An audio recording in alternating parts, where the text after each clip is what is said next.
and internationally, wamama wa Nairobi na wamama wa Kenya mzima. Bwana asifiwe. God is good all the time, and that's his nature. Asante. Your Excellency, I recognize the presence of leaders, female leaders, but also male leaders. Here amongst us, we have the Member of Parliament, who is the host, the Member of Parliament for Starehe, anaitwa Amos Mwago, ambaye ako na sisi hapa. Asante sana. Also, we have our women representative for Nairobi County, Mama County, Esther Pasaris, ambaye ako hapa na sisi na wabunge na maseneta ambao watatambuliwa. Your Excellency, it's a pleasure to see very many distinguished and talented people here today, and an honor to be your host. Karibuni Kanairo, karibuni Nairobi, karibuni tena. And a special welcome, of course, to our visitors from abroad. Now, I want to especially thank you, Your Excellency, William Ruto and the Deputy President, and Pastor Dorcas for being here. It is a measure of the seriousness with which your government takes the task of raising up the women of Kenya that you have joined us today for this celebration. Your Excellency, let me start with a story. The year is 1955. After a spell in Uganda, Grace Ogot, as she was later to become, had just received the offer for a scholarship for further studying in nursing in the United Kingdom. She went home to ask her parents for permission.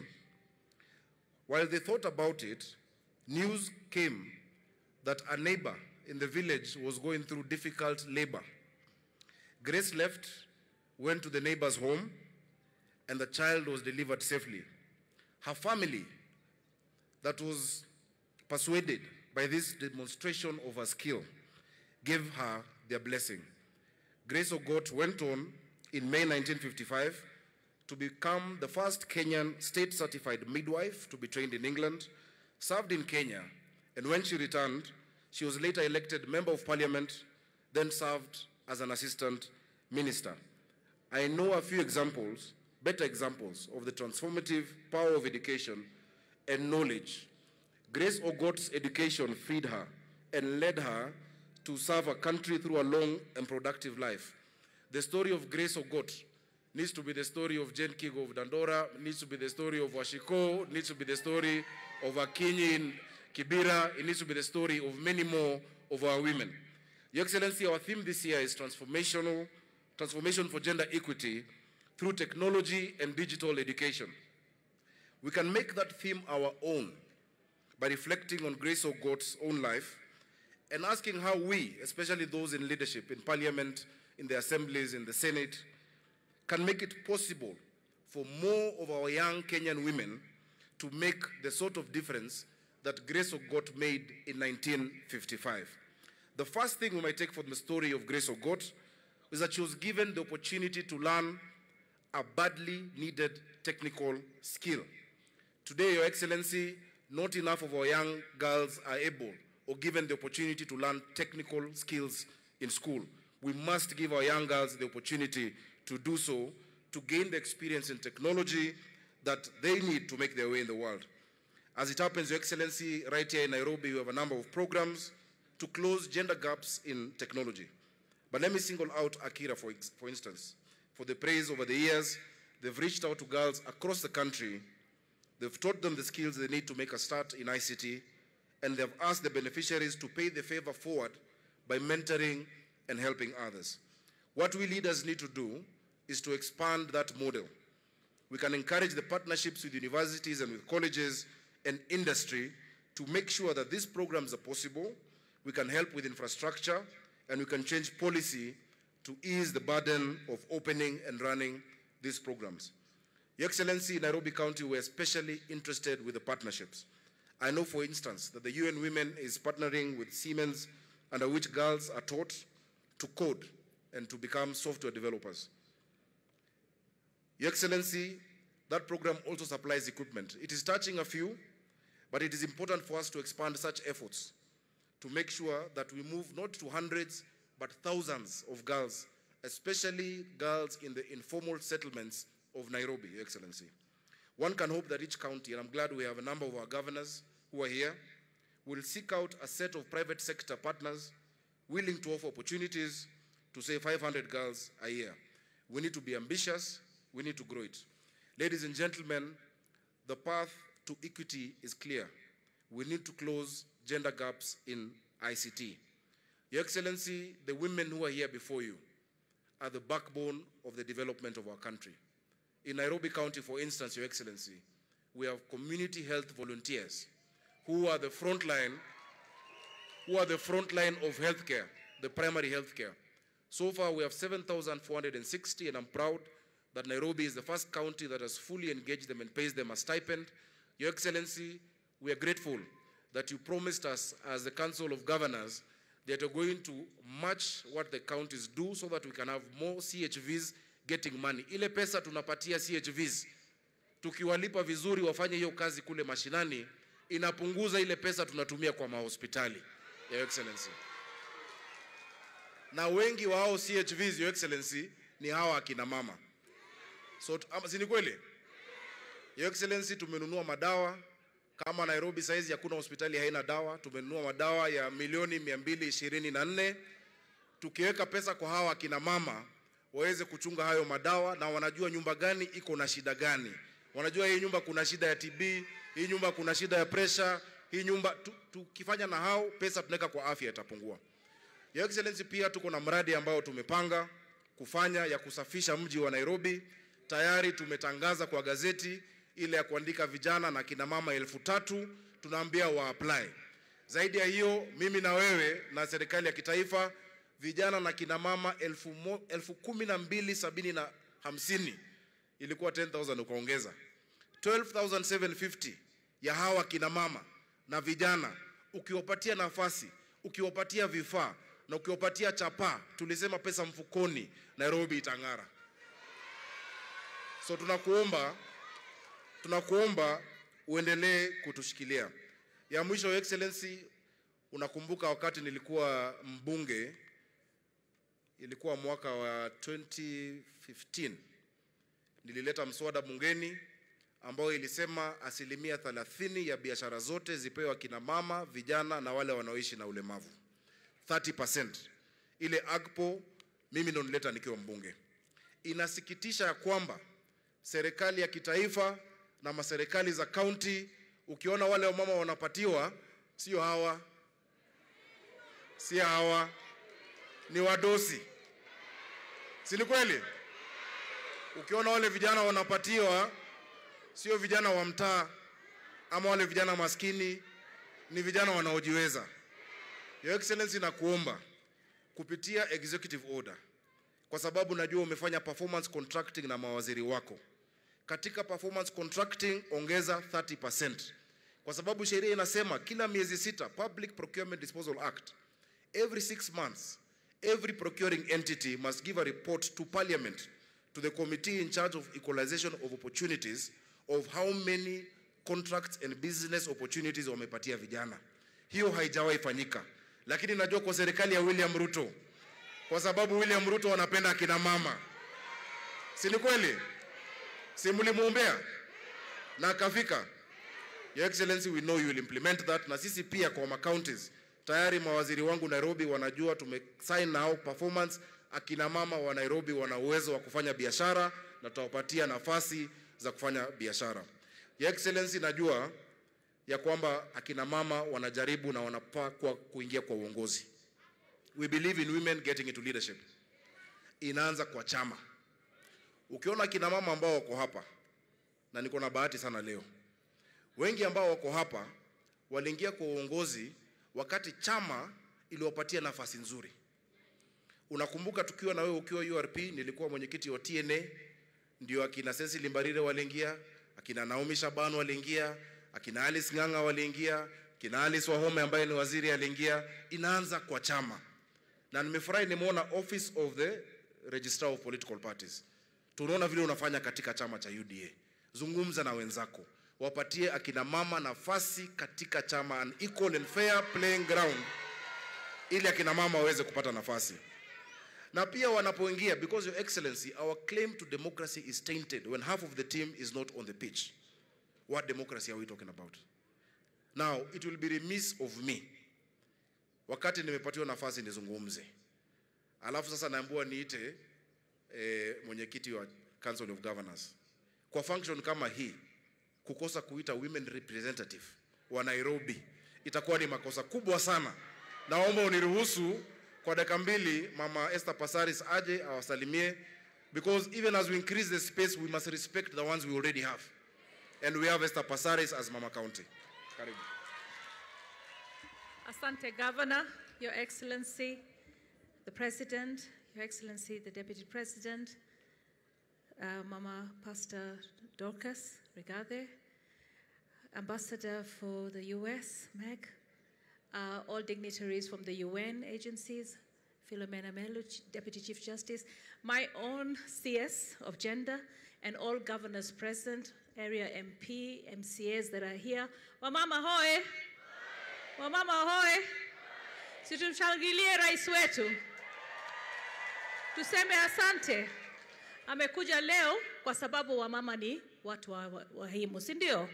Sisi tunataka rais, hiyo bill ya gender ambao umesema utafanya in the 100 days. Sasa tunaona tuko na Harriet ambao ni advisor wako, na tushaanza kusema sisi kama wamama tunataka nafasi yetu.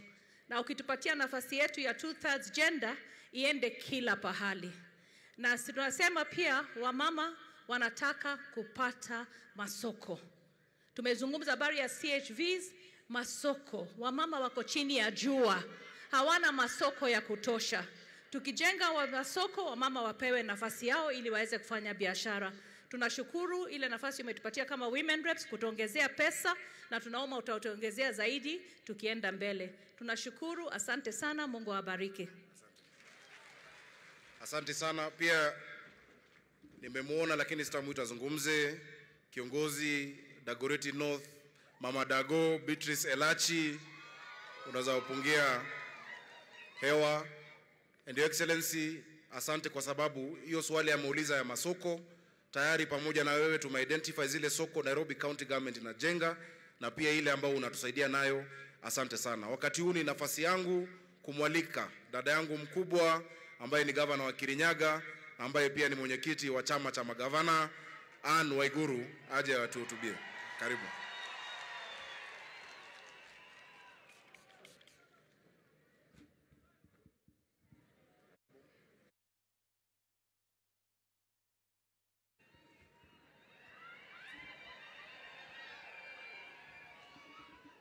Kina mama hai.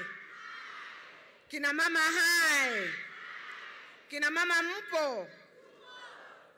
Your Excellency, Dr. William Samoei Ruto, President of the Republic of Kenya and Commander-in-Chief of the Defense Forces, Your Excellency, the Deputy President, Excellency Rigathi Gachagua, Your Excellency, Mama Dorcas Rigathi, fellow colleague governors who are here, Honorable Aisha Jumwa, Cabinet Secretary, Ministry of Public Service, Gender and Affirmative Action, Principal Secretaries present, development partners, distinguished guests, ladies and gentlemen, good morning. Good afternoon.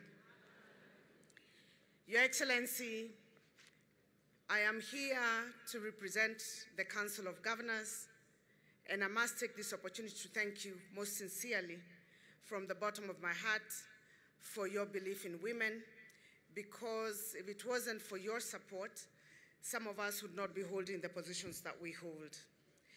Your Excellency, today is a Women's Day, and I'm here with my sisters. And even if I have a speech from the Council of Governors, Your Excellency, I think it will not be in order, Your Excellency, if I speak before I give my two sisters, who are also governors, to come and share my minutes and talk from on top of their heads about the women agenda, and to also greet the women of Nairobi who are in this hall. With your permission, Your Excellency, I'd like to first thank you very much for appointing our sister, Cecily Mbarire as the chair of UDA party, and I'd like to invite her to come and make her remarks. Thank you. Makofi ya Cecily tafadhali.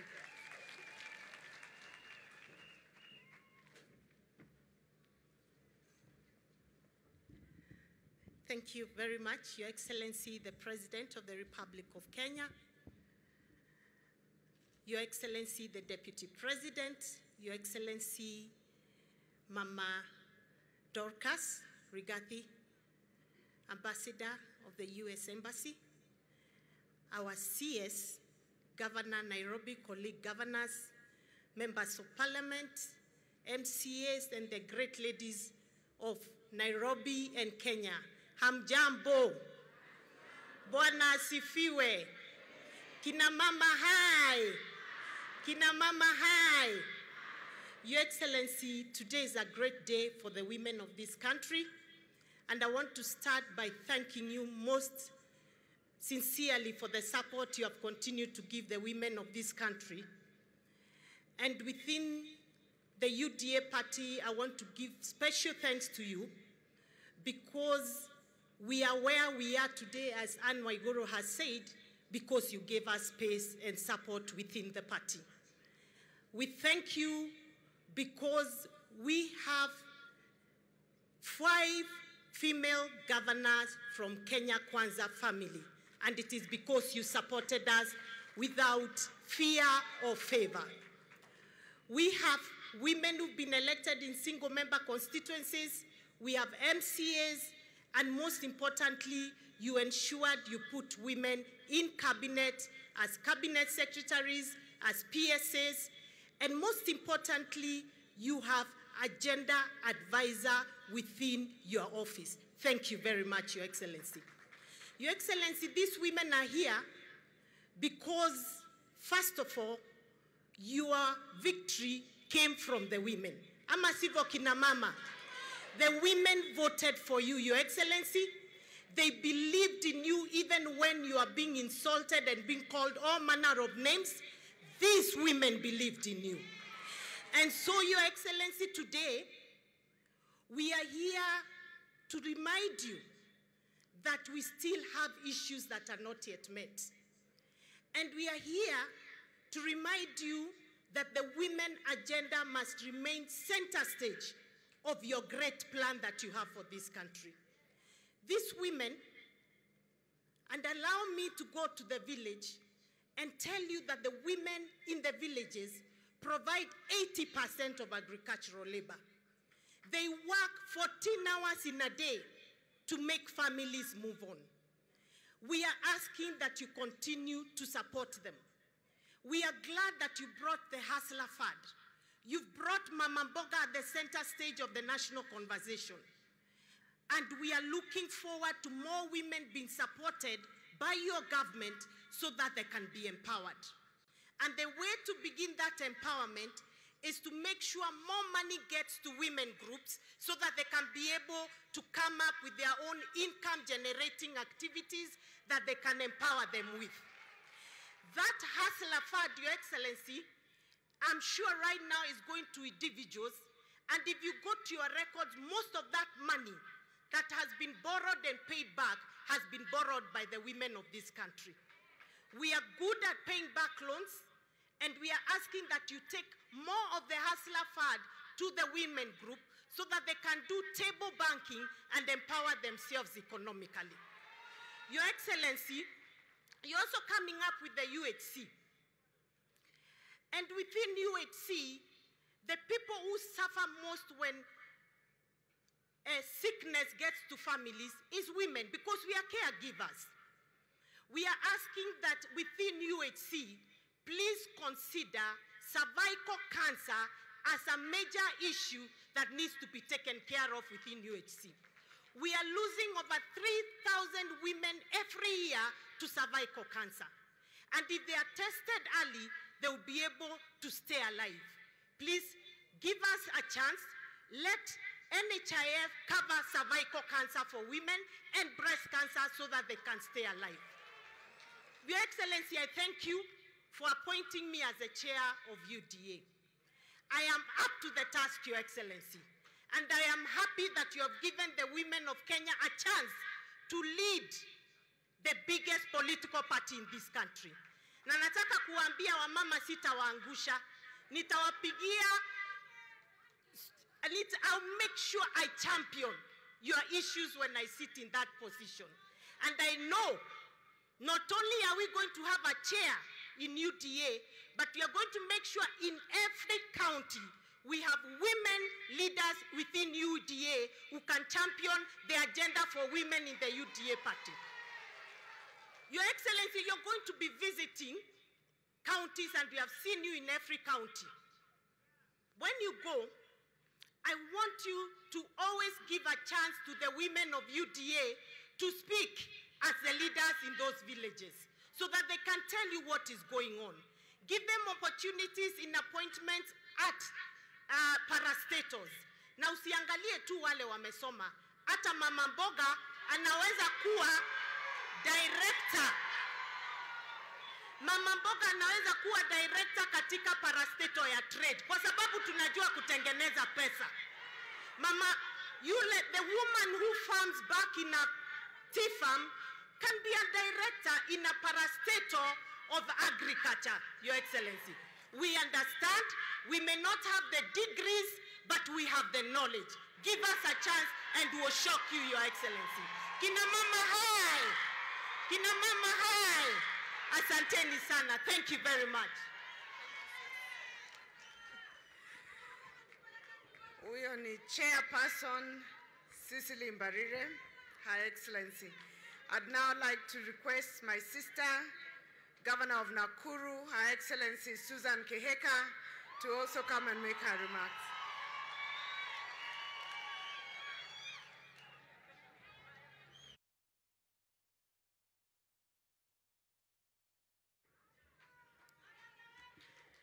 Your Excellency, the President of the Republic of Kenya, Dr. William Ruto, Your Excellency, the Deputy President, Your Excellency, Mama Pastor Dorcas Rigathi, the Deputy Chief Justice, Philomena Mwelu, and the U.S. Ambassador, Meg Whitman, also the Director General of the UNON, Ms. Zainab, all the Cabinet Secretaries present, the PSs, our Chair of Council of Governors, the Members of Parliament, the members of the County Assemblies, and all the distinguished ladies and gentlemen in this house today. Good morning. Good afternoon. God is good, and all the time. Your Excellency, I'll be very brief. But I want to take the opportunity to acknowledge the journey that you have walked and continue to walk with the women of Kenya.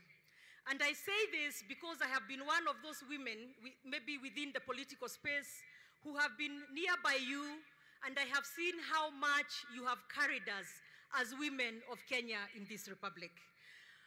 Especially in the political space, it has not always been easy, Your Excellency. But you have stood firm and made sure that we were always at the table. And you have also made sure that when it came to elective positions, you made sure that the women of this republic were given a fair shake, a fair chance, just like the men. And as we proceed, Your Excellency, I want to ask you to continue, and I'm sure it's a testimony of your support of women by just being here this morning. As a former parliamentarian, as a senator formerly, I now look to you all in the parliament, and together with our president and the deputy and the political class and Your Excellency, Madam Aisha Jumwa, let the 2/3 gender bill become a reality this time. The women of Kenya are watching you.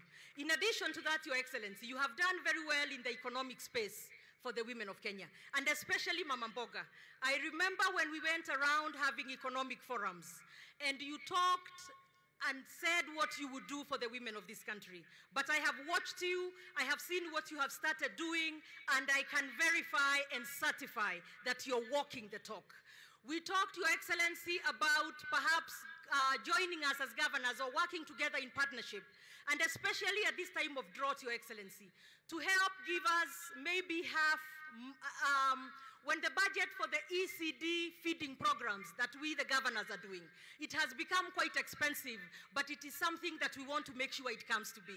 There is famine, children do not have a plate of food from morning to evening. So if you can help join us and partner with us, then as counties we shall be able to deliver food for our little children in the schools. Another bigger issue, Your Excellency, that I have noticed, a lot of the ladies are actually the ECD teachers in the counties. And we have had a circular from SRC reducing their salary to about 7,000 shillings, Your Excellency. Your Excellency, we talked about kazi ni kazi, but we talked about the dignity of work.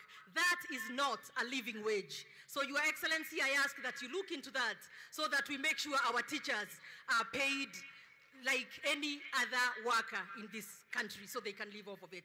And as I finish, Your Excellency, we have talked a lot about UHC and what we are doing in the counties and together with you in making sure that we are able to provide affordable, accessible healthcare for our communities. Your Excellency, we shall continue to partner with you to make sure that those who are not able, they are registered into NHIF, and perhaps the counties together with the national government can help pay for those who are not able to pay, so that, Your Excellency, medical bills stop wiping out families in this country. Because every other phone call we receive, Your Excellency, is a family needing aid to help get their person out of hospital, get treatment, or a body in the morgue. So as a country, Your Excellency, as we work together, help us achieve this, and the women of this country will be very, very delighted. You stood with us, but the women also stood with you. Wamama simulisimama na Ruto mpaka akawa president. In fact, we used to ask him, the biggest majority of the support for the president is the women. And even within us as a party, those who stood very firm with the president, hatukutaka kusikia maneno ingine. Sisi tulijua Ruto tu, si ndio hiyo?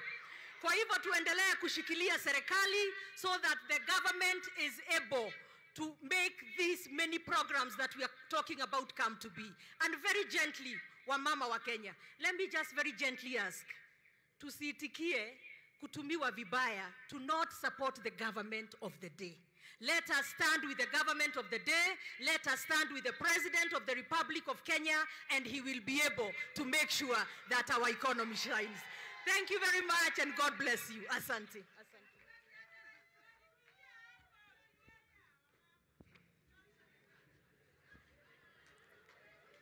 Your Excellency, it is such an immense honor to join you today to celebrate International Women's Day, a day when women and men who work for gender equality are honored. This year's theme, Digital All, Innovation and Technology for Gender Equality, recognizes and celebrates the women and girls who are championing the advancement of transformative technology and digital education. Today, the national skyline is brighter with many more colorful minds of women as CEOs in boardrooms, chairpersons, chiefs, governors, and legislators.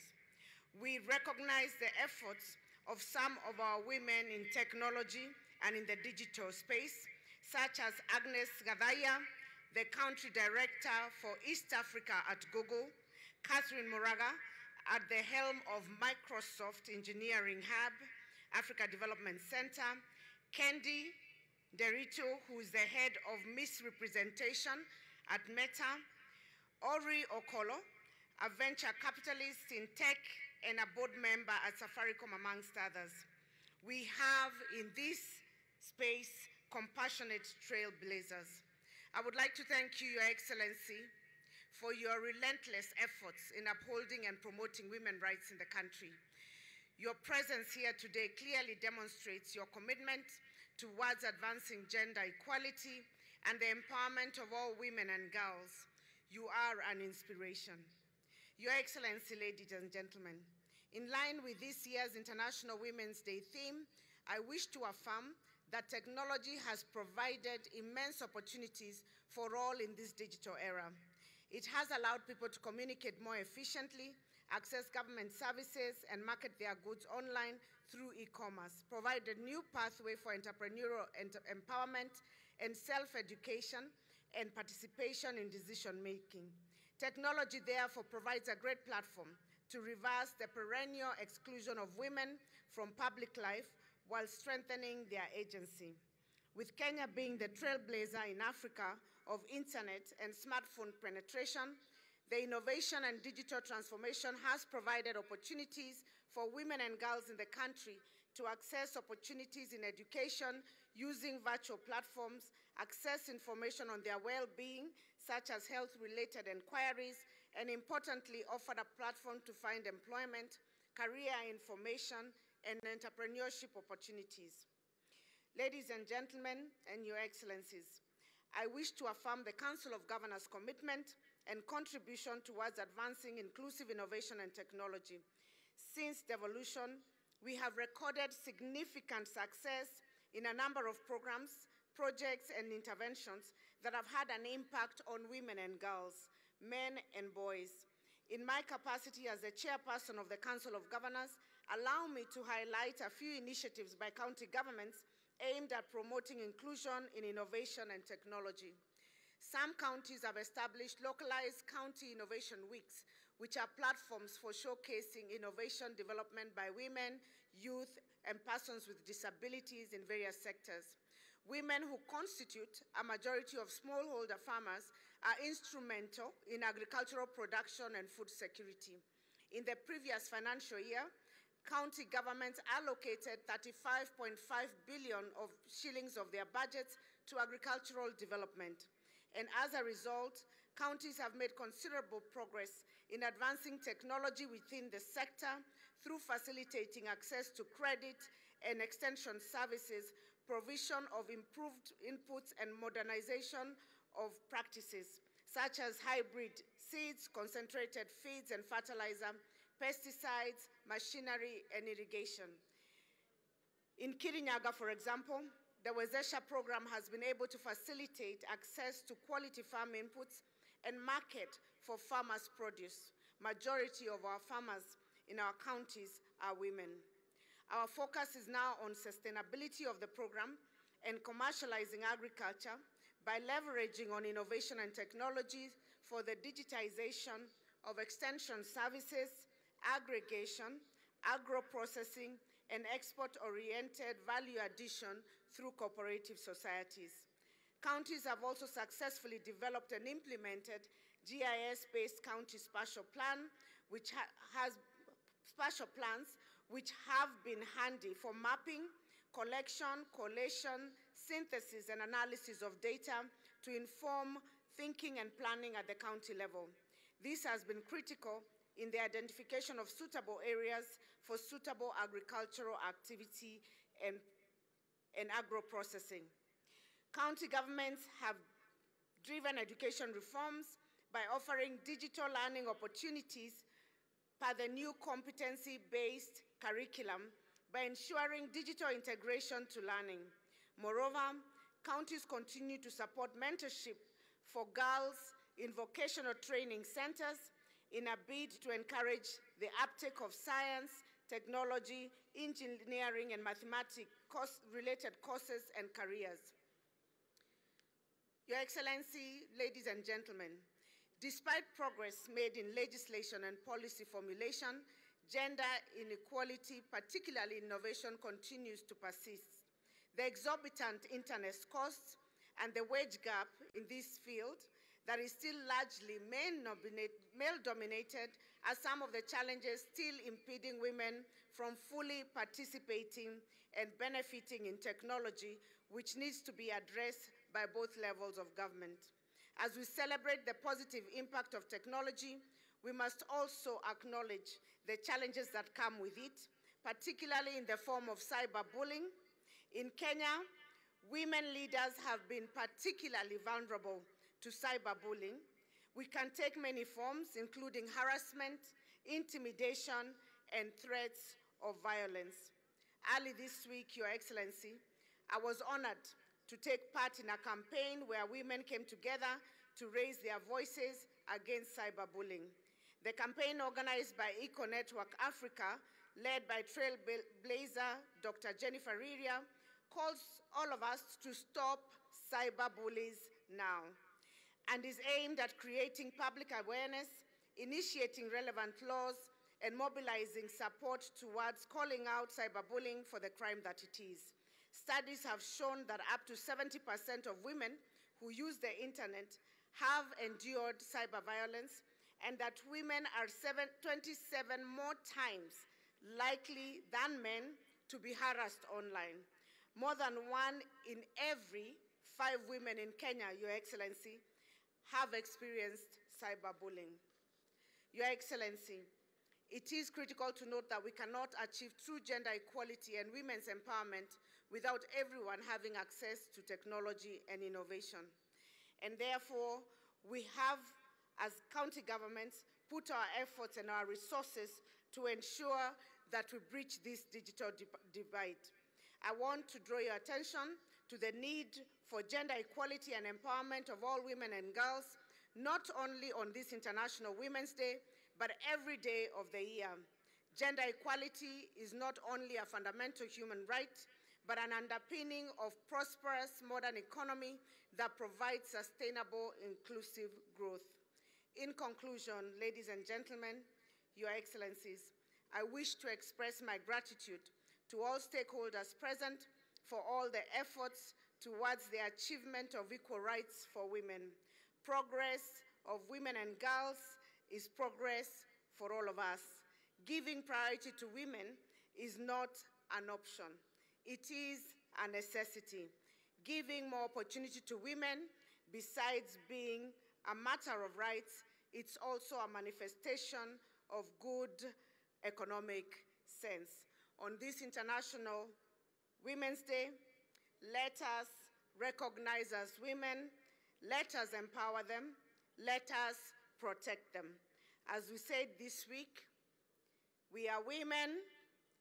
As you have heard from Mheshimiwa Alice, we are here to stay and we are not going anywhere. Happy International Women's Day. With those many remarks, allow me, Your Excellency, we've taken a lot of your time to invite Waziri Aisha Jumwa to come and make her remarks. Karibu Aisha.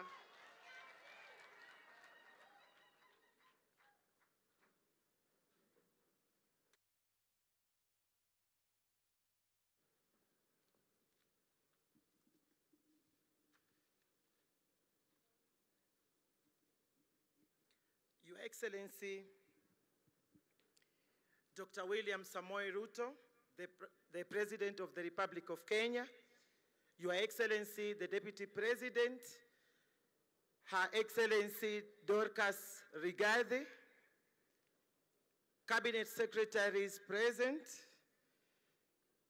Chairperson, Departmental Committee on Social Protection, Chief Justice, Deputy Chief Justice, U.S. Ambassador to Kenya, Ambassador Meg Whitman, Principal Secretaries present, Members of Parliament present, wamama wote wa taifa la Kenya, hamjambo. Wamama hai. Wamama mupo. Hebu geukie mwenzako mwambie umependeza. Asanteni sana. Your Excellency, with your permission, sir, allow me to recognize all the members of Parliament who are present here today. Na nawaomba wabunge wote ambao mumefika hapa tusimame.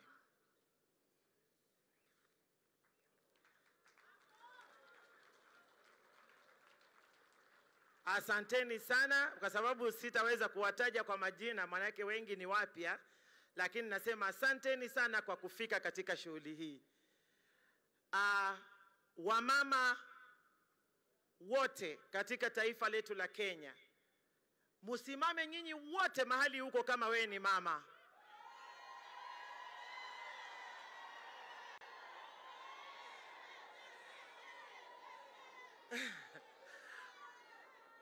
Asanteni sana, asanteni sana.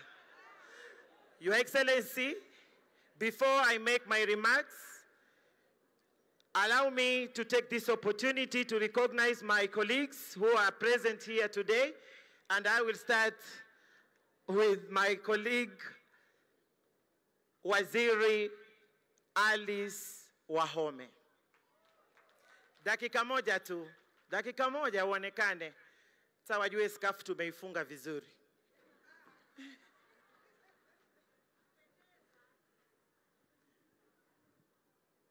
Anasema headscarf inapendeza. Inapendeza? Wamama hi. Hi. Yes, Your Excellency, this is International Women's Day.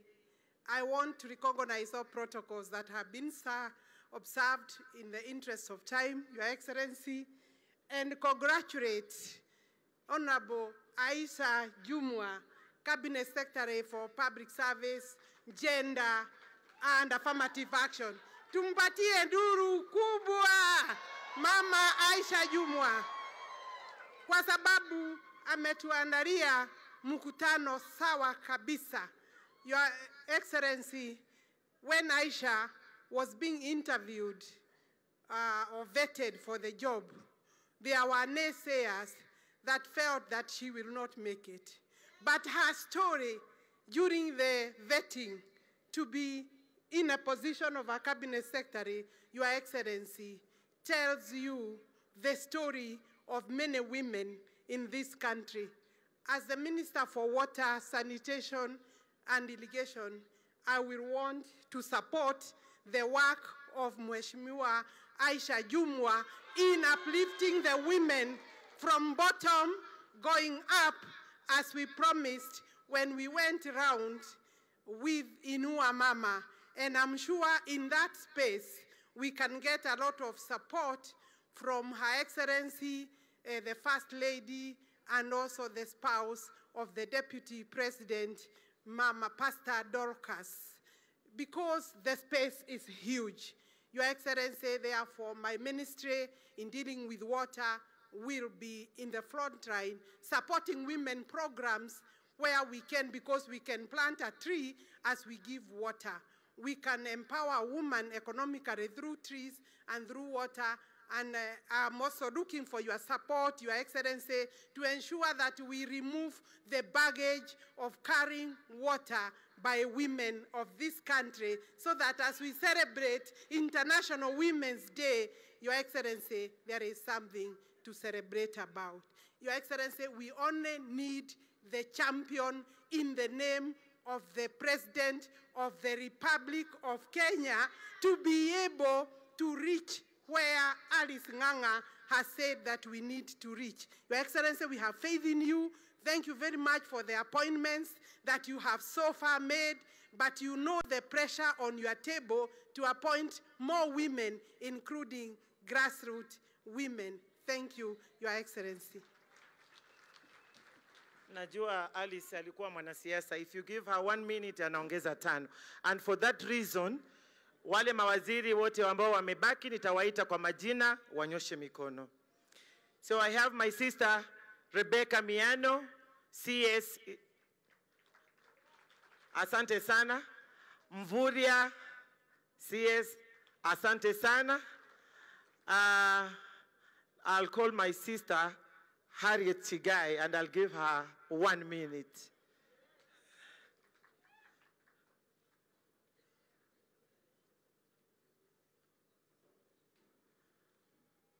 Harriet Chigai is the Women Rights Advisor to the President.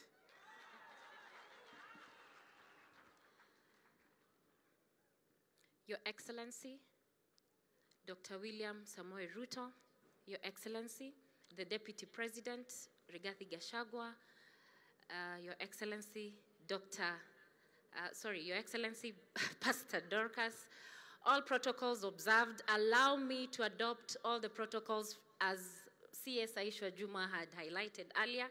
They were very, very, very robust.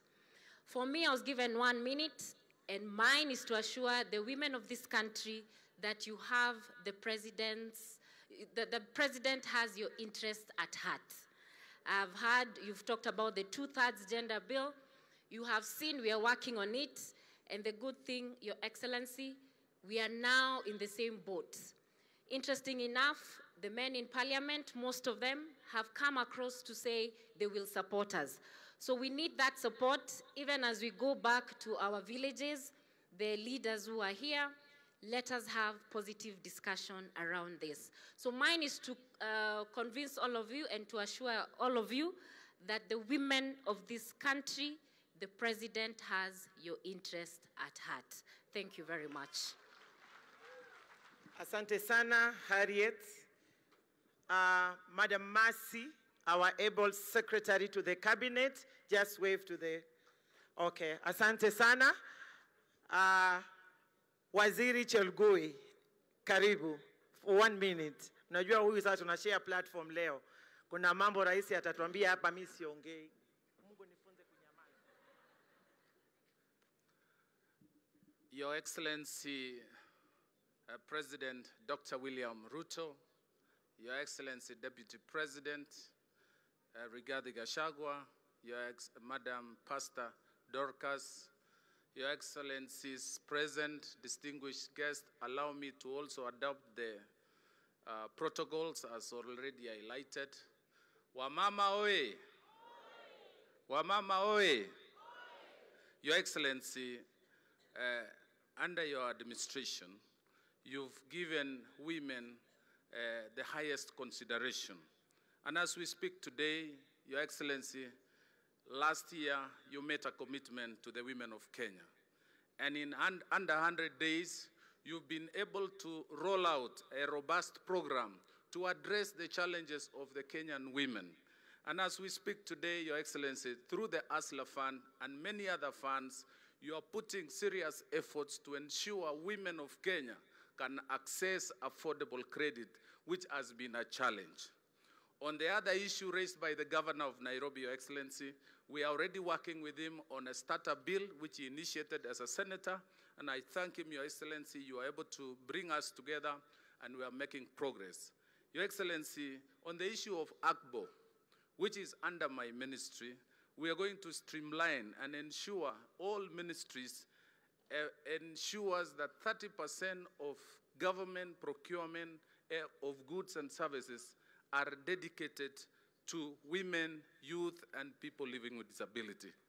So, Your Excellency, today we are here to join you in celebrations with the women of Kenya, and we look forward to partnering and working with you and following your footsteps to ensure our women are safe and secure. Thank you, Your Excellency, and thank you, women of Kenya. Thank you. Asante sana, Waziri. And in our midst, we have Her Excellency Dorcas Rigathi. Na kwa sababu leo ni siku ya kina mama, Your Excellency, karibu sana kuseme jambo, at least hata kama ni kwa dakika moja. Wamama wanakuangalia. Tushangilie mama wetu. Asanteni sana.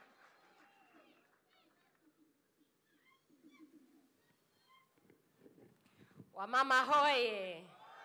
Wamama hoye! Your Excellency, the President of the Republic of Kenya, Your Excellency, the Deputy President, allow me to observe all the protocols because of time.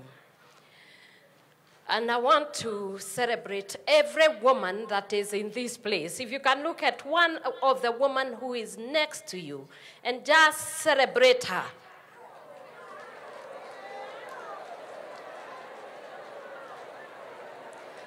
Thank you very much.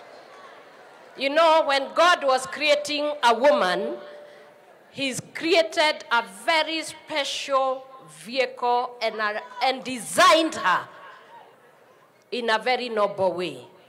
It is only a woman who can receive a seed and be able to produce a baby. The most innovative scientifically, and it cannot even be explained. It is only a woman you can give a house, and she gives you a home. A woman has a womb to produce life. And that is why when I stand here and see the wonderful, beautiful women, I can only thank God because I know we are headed very far. I know that seated here are two principals who are champions of women. When we were going through the campaigns, these two principals, the president and his deputy, they supported us. I know I'm not maybe in the political space as such, but I stand on the religious platform. And they supported us so tremendously that sometimes you wonder why you see this transformation. You know, a woman supported properly is a transformative woman and can transform the world and change it and make it very good. Your Excellency, to be able to do a digital and innovative world where technology is well applied in the inclusion of women, I think it is possible for us to do that by increasing the education for this digital space to bring the women in, by also using the facilities that we have across the nation of the vocational training, where they can go for adult education as well. Because the women, you know, they do business, they are the majority, they are in agribusiness, they are the majority, and even in value addition, they are the majority. And if we can be able to support them in that way, to be able to use the technology in the right way, you will see a transformed world. Finally, we have the community health workers. If these women were to be equipped with digital gadgets, they could be the very good vehicle for collecting data and helping them also to make a living from it. Because they go from house to house, they can give you almost any manner of data that you need. And because of time, next time I know we will be talking. So women, happy International Women's Day. God bless you and God bless the world. Asante sana, Mama Dorcas Rigathi. Makofi kwa mama. So let me begin by welcoming all to this year's celebration of International Women's Day.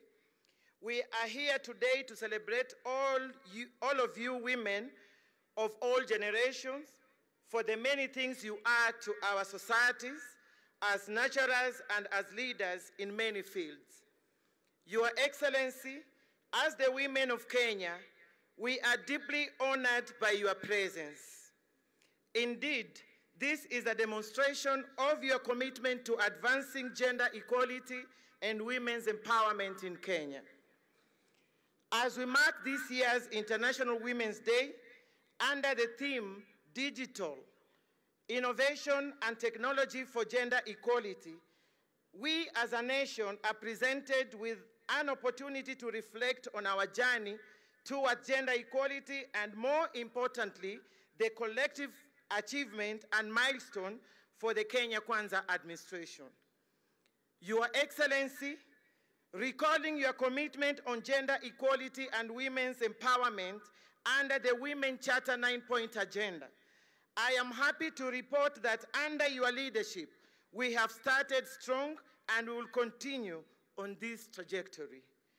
To mention but a few, Your Excellency, you committed to provide financial and capacity building support for women through Hustler Fund.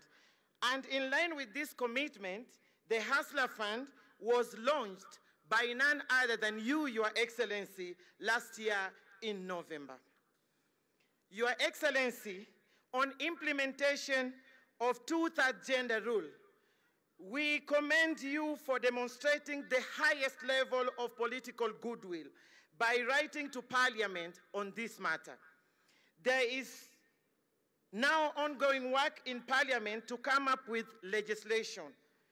I am confident that Parliament will reciprocate the pass the legislation on not more than 2/3 gender rule. But as we work toward the implementation of not more than 2/3, Your Excellency, allow me to commend you for nominating 7 of us women into your cabinet and 3 at level of cabinet.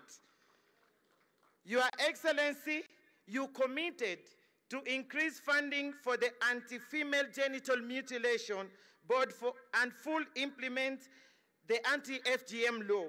I am happy to report that you have increased the funding by 40 million Kenya shillings for next financial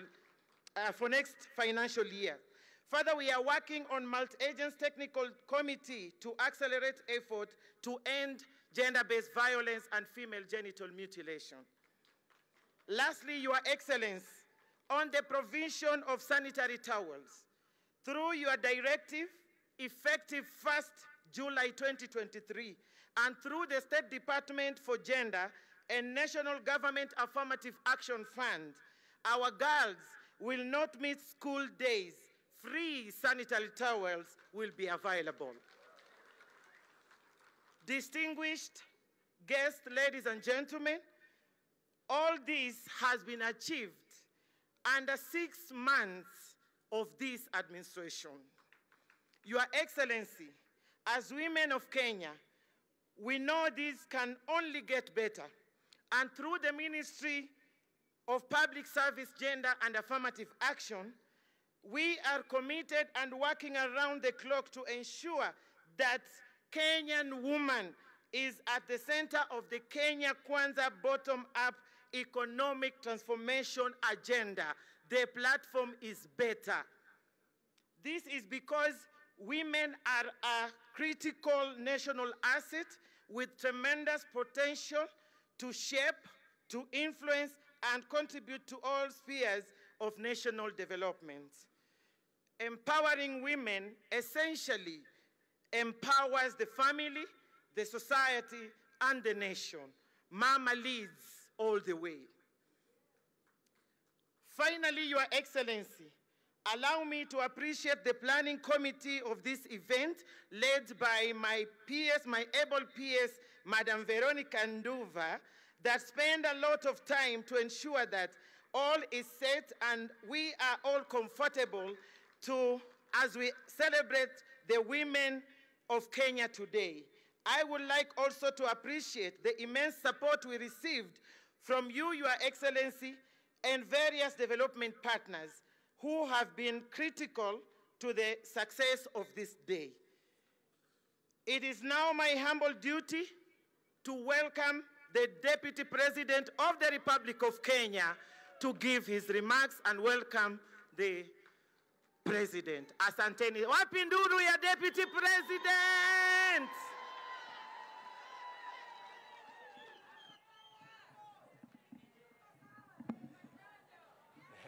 Thank you. Wamama hoi. Wamama mpo. Nisalimieni kwa haya. Bwana Yesu asifiwe. Bwana Yesu asifiwe tena.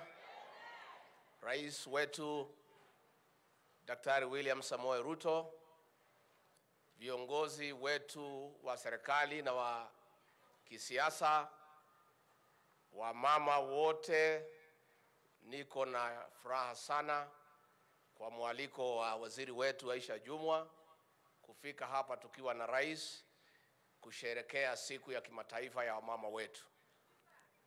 Your Excellency, wamama wetu ni wamama wa nguvu tena sana. Kusema ukweli ni kwamba huyu rais wetu ako hapa leo kama rais wa Jamhuri ya Kenya. Safari yake ya uongozi, wakina mama walichangia kiasi kikubwa sana. Na wamama, ningetaka kuchukua nafasi hii kusema asanti kwa maombi yenu na kwa kumuunga rais wetu mkono. Asanteni sana wamama wetu.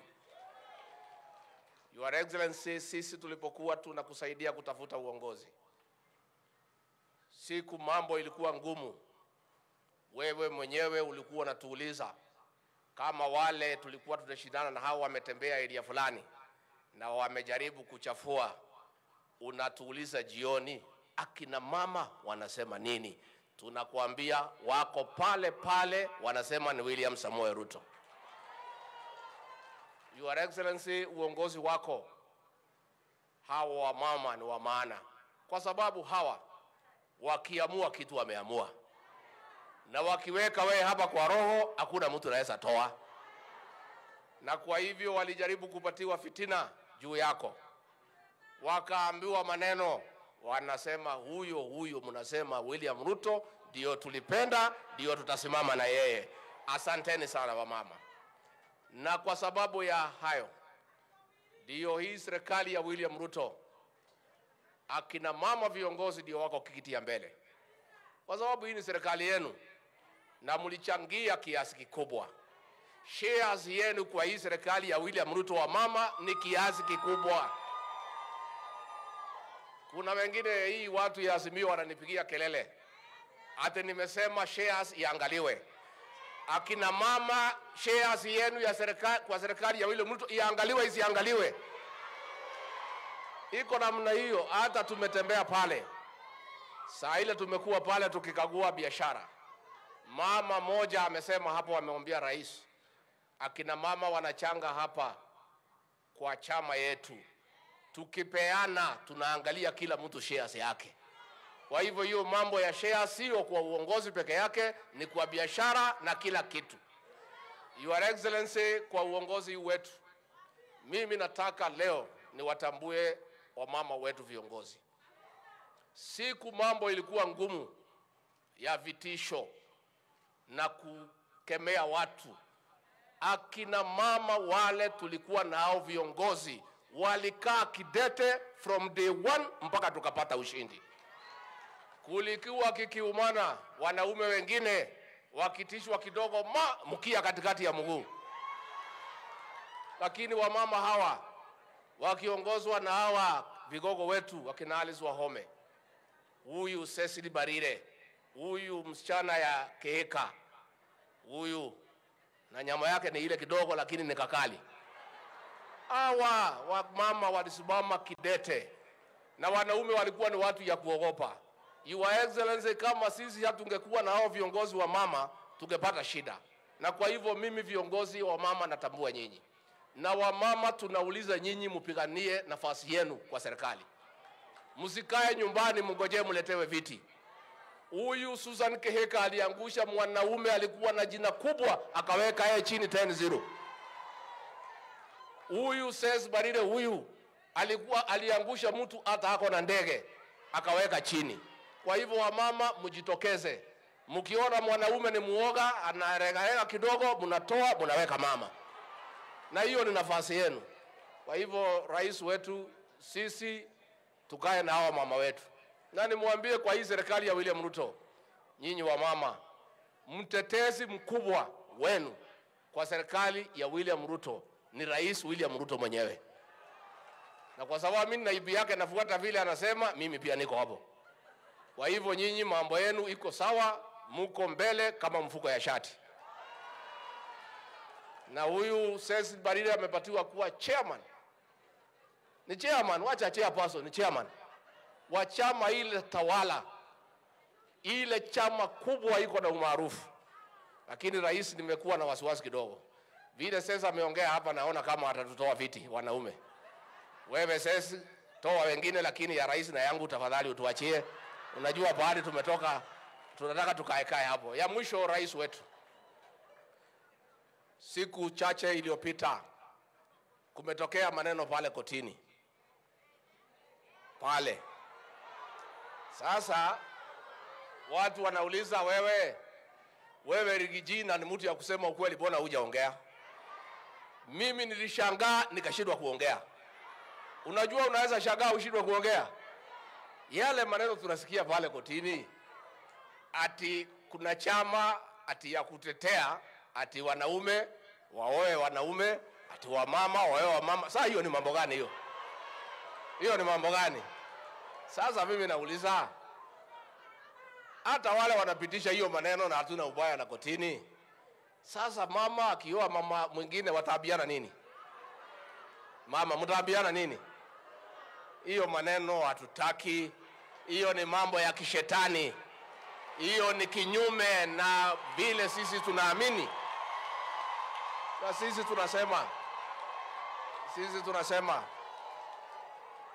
kiongozi wa nchi hii ni mcha Mungu. He is a man of faith. He'll do what needs to be done.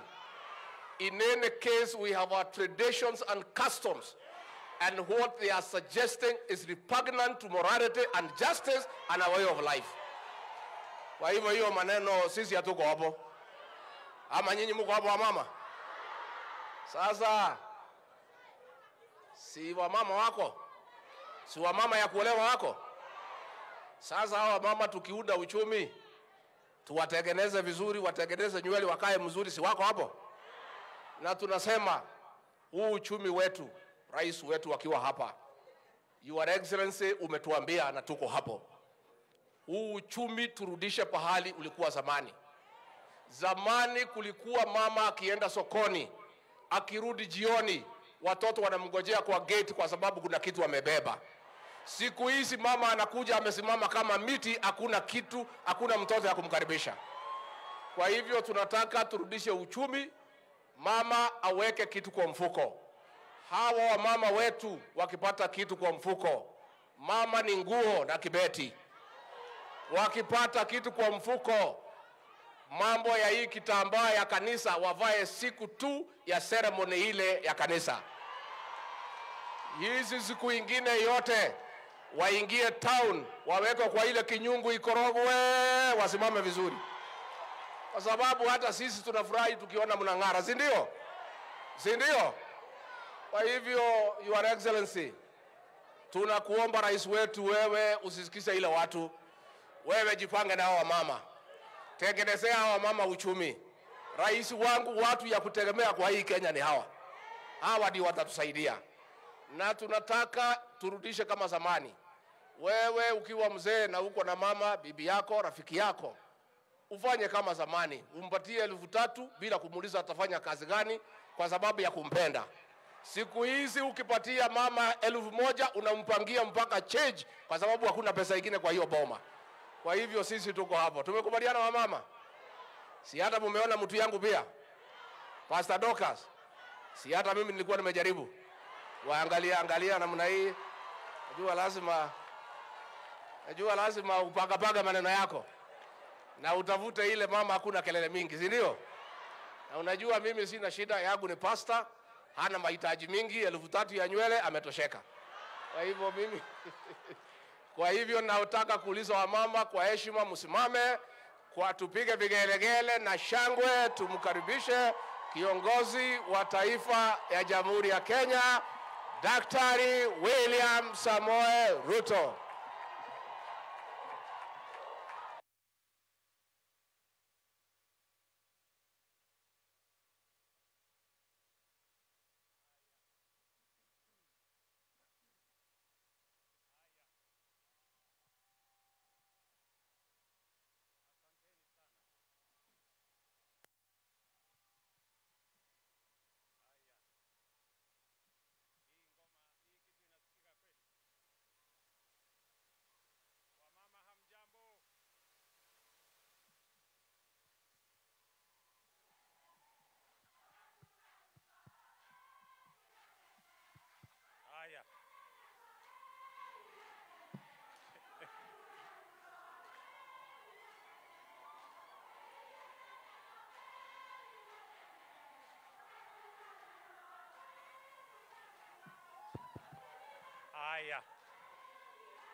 Aya, asanteni sana.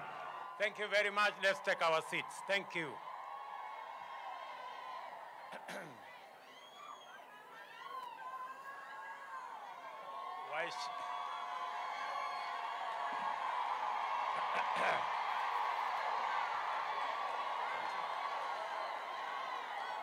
Waheshimiwa viongozi wote, kina mama wa Kenya hamjambo? Kina mama hai. Bwana Yesu asifiwe. Assalamu alaikum. Naona kuna mambo. Kwanza nataka nichukue nafasi hii kwa heshima kubwa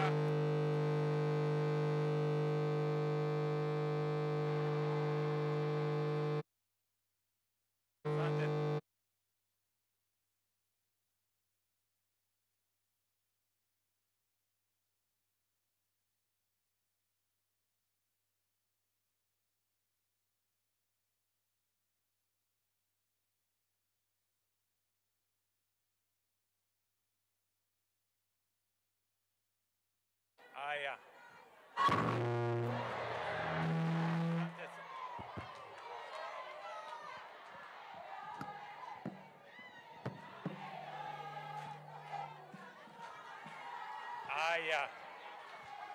Haya, asante sana.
Asanteni sana. Mnatusikia kule nyuma? Mnatusikia kule nyuma?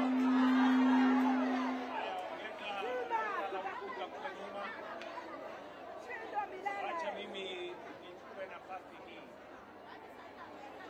Ndio inaharibika. Heshima kubwa. Kwa kina mama wetu. Shindwa milele. Shindwe. Baba shetani tunakujua. Tunakujua. Nasikia kule nyuma. Halo. Tukalie kwa kweli wewe shetani tunakujua.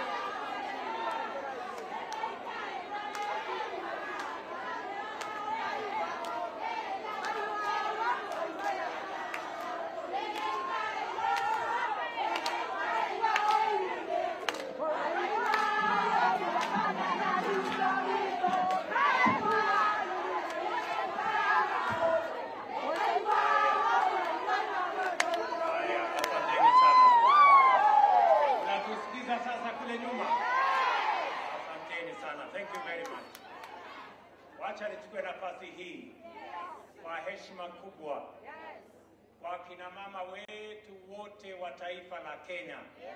Niseme Happy International Women's Day. Pongezi sana. Ni siku ya muhimu kwa sababu tunasherehekea kina mama wetu, wale waliotuzaa, mabibi zetu, madada zetu, pamoja na wasichana wetu ambao tumewazaa sisi. Tunawasema pongezi, congratulations, na tuko na nyinyi siku hii ya muhimu ya kina mama katika duniani kote. Mimi nasimama hapa mbele yenu kwa sababu kwa idadi ya wale watu walinipigia kura, kina mama walizidi wanaume. And I want to say very proudly that I am a very proud Kenyan and a very proud person that today is the International Day of Women. And statistics show that in the last general election, more women than men voted for me. I want to say thank you very much to the women of Kenya. I have confirmed through experience and knowledge that actually women are more brave than men. Because the last election was characterized by threats, blackmail, intimidation. Many men who are my friends, they came to me at night to tell me they cannot be associated with me because they are scared, because they are threatened, because they have been blackmailed. But to the women of Kenya, I want to say hongera. The women of Kenya demonstrated that they cannot be threatened, they cannot be blackmailed, they cannot be shortchanged. I want to say on this Women's Day, congratulations to the brave women of the Republic of Kenya. Pongezi. Na kwa sababu kina mama wa Kenya walisimama na sisi, wakatupigia kura, mimi nataka nichukue nafasi hii ni washukuru wa mama wote wa taifa letu la Kenya. Ninyi mulijitokeza katika sehemu zote za Kenya na mkatupatia nafasi ya uongozi katika chama chetu na katika vyama vingine vyote. Mimi nataka niwaambie kina mama wa Kenya, asanteni sana, na ile kazi imebaki sasa ni sisi kushughulika na mambo yenu ya maendeleo, ya afya, ya maji na mambo yale mengine yote ambayo yanahitajika kwa kina mama wa taifa letu la Kenya. Mimi nataka niwaambie hivi kina mama wa Kenya katika hii sherehe ya siku ya muhimu ya kina mama. Jambo la kwanza, tulikubaliana wakati wa uchaguzi ya kwamba tutabadilisha katiba ili kina mama wa Kenya wapate nafasi yao kupitia affirmative action, waweze kujumuika katika uongozi wa taifa letu la Kenya. Leo mimi nataka niwaeleze, tayari tumetengeneza bill ambayo inaenda bunge letu la Kenya, so that for the first time, I want to tell the women of Kenya, in the next between 12 months and 1.5 years, we will have concluded the program on affirmative action so that more women can join us in the National Assembly and in the Senate, so that women leadership can occupy their space in the leadership of the Republic of Kenya. Tumeshakubaliana, nimeongea na wabunge wengi na hata wabunge wanaume wamekubali ya kwamba safari hii tutapitisha hii mswada kule bunge, tubadilishe sehemu ambayo inahitajika, ndio tuongeze wamama watakaoongoza katika sehemu yetu ya siasa. We are going to have additional between 25 and 28 women in the next 1.5 years joining our National Assembly so that they can provide the much needed women leadership in the Republic of Kenya. Jambo la pili, kina mama wa taifa letu la Kenya, wabunge kutoka vyama zote walinitembelea na wakaniuliza ya kwamba wanataka ile Affirmative Action Fund ya kina mama iongezwe, na mimi nikakubali. Kutoka shilingi bilioni 2 nimesema hiyo fund iwe sasa shilingi bilioni 3 kila mwaka. Mimi nawauliza kina mama wabunge, wakati wanashughulikia hiyo fund ya Affirmative Action, wakumbuke sana kina mama katika hiyo fund. Jambo la tatu, niliongea na huyu mrembo Aisha Jumwa na nikamwambia ya kwamba kina mama wa Kenya wameonyesha umaarufu wao kwa mambo ya biashara. Women Enterprise Fund ambayo ni fund ya shilingi bilioni 4.5 imefikia makundi karibu 1,100. Almost 97,000 women groups are participating at the moment in the Women Enterprise Fund. Na nikamueleza ya kwamba we are going to do a few things. Number 1, katika hiyo Women Enterprise Fund, hatutawaacha kina mama nyumba kwa mambo ya teknolojia. We are going to ensure that we bring women on board the technology platform, the digital platform, in the lending of the money associated with women in the Women Enterprise Fund. That is point number 1. Number 2, I undertook that in the new program, we are going to eliminate intermediaries. Pale mbeleni tulikuwa tunapatia pesa intermediaries, alafu wale intermediaries wanaenda kukopesha pesa kwa kina mama, wanawalipisha karibu 9%, alafu mama akikosea wanaenda wanachukua mabati, wanachukua sufuria, wanang'oa viti, wanafanya yale mambo mengine. Sasa tumesema hakuna intermediaries. Saa hizi serikali tutatoa pesa moja kwa moja mpaka ifikie kila kikundi ya kina mama ambao wanatafuta hiyo pesa. We are going to eliminate bureaucracy. We are going to eliminate intermediaries so that women groups can access money directly from the Women Enterprise Fund kitty. Jambo la tatu, tumesema vile vile wale kina mama wote ambao wanashiriki katika hiyo Women Enterprise Fund, saa hizi wakiuliza mkopo wanangojea siku 45. Tumesema kuanzia wiki ijayo, kila mama ambaye kikundi ambaye itauliza pesa, sasa hakuna haja ya makaratasi, hakuna haja ya kujua ni nani atapatiana, hakuna kupeleka form mahali popote. Sasa tumebadilisha, mutapata pesa moja kwa moja, instant. Hakuna tena kungojea siku 45. Na mimi nataka niwatangazie kina mama wa Kenya ya kwamba hiyo pesa 4.5 billion imekuwa hapo kwa miaka 15.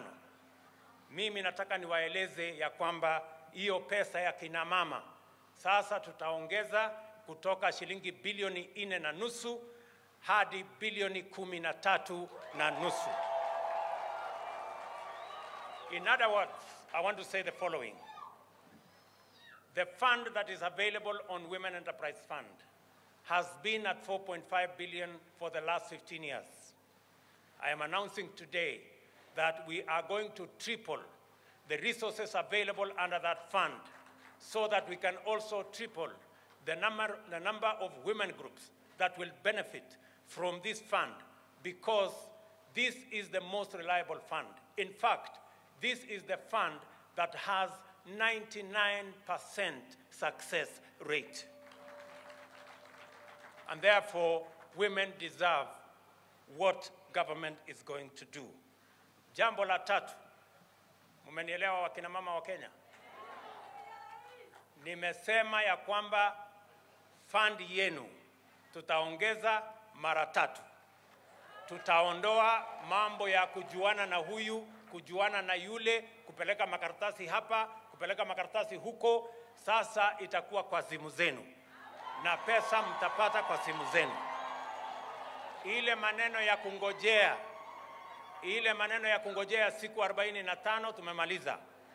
Vile unapata pesa sahihi kwa Hustler Fund kwa simu, vile vile hii Women Enterprise Fund itakuwa pia kwa simu, na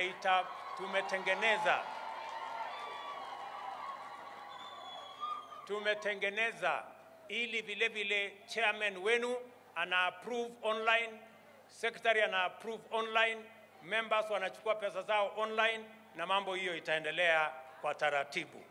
Na nimewaambia tunaongeza hiyo pesa yenu mara 3. Jambo la 4, nataka kina mama wa Kenya wanisikize vizuri. Jambo la 4, Kenya yetu bado tunapika watu 70% katika taifa letu la Kenya bado tunatumia kuni na makaa. Na hiyo kuni na makaa iko na matatizo ya kiafya. Kwa hiyo 70% ambayo tunatumia kuni na makaa, wale wapishi wengi, wale wanatusaidia kupika chakula katika taifa letu la Kenya ni 99% women. Kwa hivyo hiyo magonjwa, hiyo matatizo inawafikia kina mama. Na ndio nimesema kuanzia mwezi wa 6 sasa tutapanga mpango ya kuhakikisha kwamba kina mama wanatumia clean energy. Na ndio tumesema kuanzia mwezi wa 6 nitafanya mambo kadhaa. Number 1, nimesema tunaondoa ushuru kwa mambo ya gas. Ile 8%.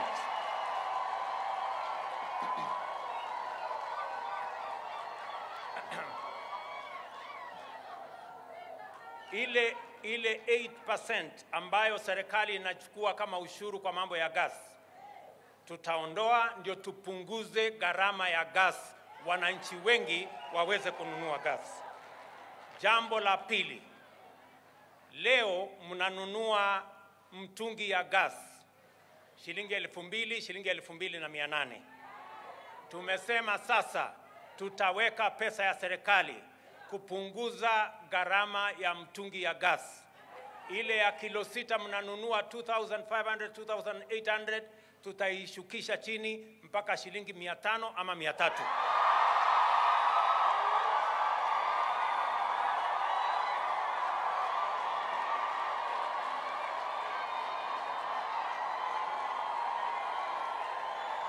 Na vile vile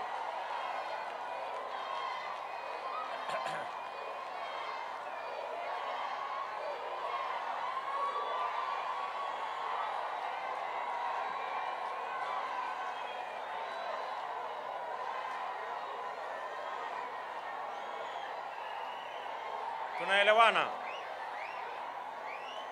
Kuanzia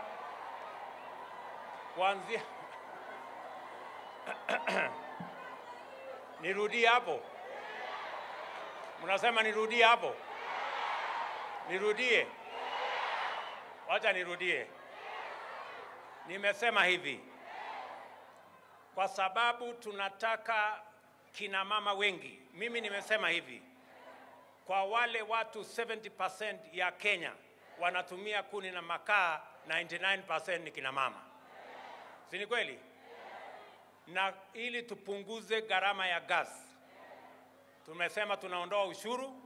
Namba 2, ile mtungi mnanunua kuanzia mwezi wa 6, hiyo mtungi itatoka shilingi 2,800 mpaka shilingi 500 ama 300.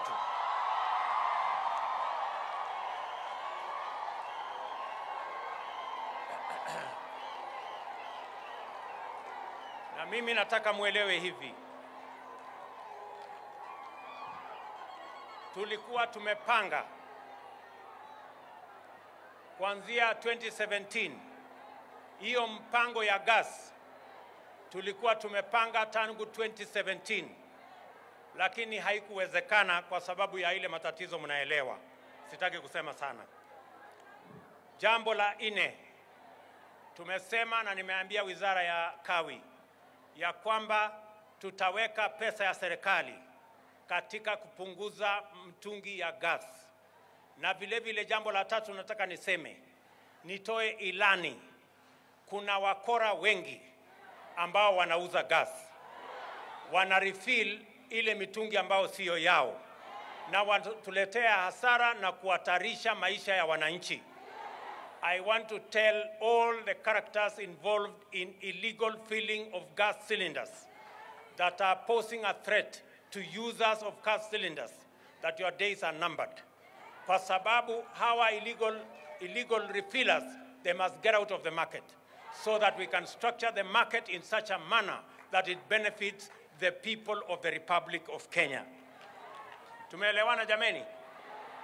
Na mimi nataka wizara ambaye inahusika na mambo ya usalama wa kitaifa na all provincial administration, we want to begin to register every person who is filling gas, and you must be licensed by the government of Kenya so that we know who is filling what. Wengine ni wakora, wanasema mtungi ni kilo 5 na kumbe ameweka kilo 3. Hawa wakora wote lazima tuwasafirishe waende wakiendanga. Ama mnasemaje? Si waende wakiendanga? Jambo la 4, vile viongozi wengine wamesema hapa, na niliongea na kina mama wengi sana wakati tulikuwa katika campaign. Kina mama wengi walikuwa wameniambia ya kwamba wanapata matatizo, wanauza kwa jua, wanapigwa na mvua, na imesemekana hapa lazima tujenge masoko, kwa sababu wafanyabiashara wengi ambao wanafanya katika markets wengi ni kina mama. Ni kweli ama si kweli? Na ndio tumesema hapa Nairobi, nimemwambia gavana wa hapa tunajenga soko 20 mpya hapa Nairobi. Na tunajenga soko 400 awamu ya kwanza, tunajenga soko 400 katika taifa letu la Kenya, in every part of the Republic of Kenya, ili kina mama wetu waweze kufanya biashara sokoni wakiwa hawaangaishwi na jua ama mvua, wako na maji, wako na mahali ya kwenda choo, na wako na mahali pasafi yenye iko hygiene ya kutosha waweze kuuza mazao yao na bidhaa zao. Tumekubaliana jameni? Jambo la 6 ambayo ningependa kusema, mimi nimesikia vile mumeongea hapa na nyinyi mnanielewa sawa sawa ya kwamba mimi ni mtu ambaye ninamcha Mungu. Yale mambo ambayo yamefanyika kule kotini, hata kama tunaheshimu kotini, lakini desturi, mila, Ukristo wetu, Uislamu wetu hauwezi kuturuhusu mke aoe mke mwenzake ama mwanaume aoe mwanaume mwenzake. Na mimi nataka niwaeleze, tunaelewana? Mimi nataka niwaeleze ya kwamba katika taifa letu la Kenya tuko na mila, tuko na desturi, tunaheshimu katiba yetu, tunaheshimu madini zetu zote. Hatuwezi kwenda barabara ati ya wanawake kuoa wanawake wenzao, ati na wanaume kuoa wanaume wenzao. Hiyo haiwezekani katika taifa letu la Kenya jameni. Kwa hivyo musikue na wasiwasi. Tunaelewana? Musikue na wasiwasi. Itafanyika kwingine lakini haitafanyika Kenya. Tunajua ya kwamba kuna watu wengi ambao wanaeneza hiyo maneno. Watoto wetu kule university wanaangaishwa na mafundisho ya haya maneno machafu. Mimi nataka niulize wale wote viongozi wetu wa dini katika taifa letu la Kenya waweze kusimama kidete, wafundishe watoto wetu, wafundishe wananchi wetu, ili tusipoteze mila, desturi na Ukristo na Uislamu na dini zetu katika majukwaa ambayo yanatuletea mambo ambayo ni ya kigeni katika taifa letu la Kenya. Kwa hivyo kina mama, mimi nataka niwahakikishie, siwezi kuruhusu wanawake wenzenu wawaletee competition. Siwezi kuruhusu wanaume wawaletee competition. Ati wameenda kutafuta wanaume, sasa nyinyi mtatoa wanaume wapi kama wanaume wameenda kujipanga na wanaume wenzao? That one I will not agree. Sijui kama tunaelewana.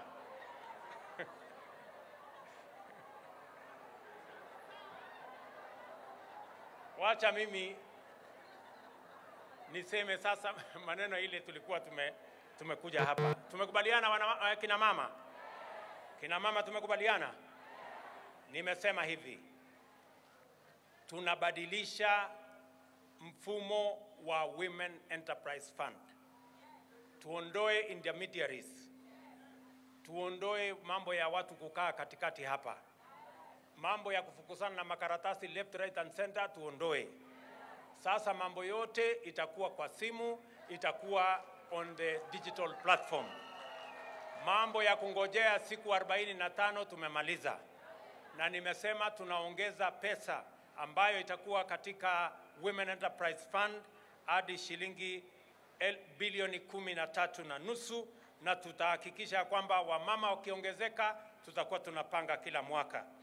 Na pia nimesema katika hii mtandao sasa ile pesa mlikuwa mnalipishwa na intermediaries mpaka 9%, 10%, tumesema pesa yote itakopeshwa chini ya ile hata tunakopesha Hustler Fund. Hustler Fund ni 8%, lakini Women Enterprise Fund ni 6% kwa kina mama wote.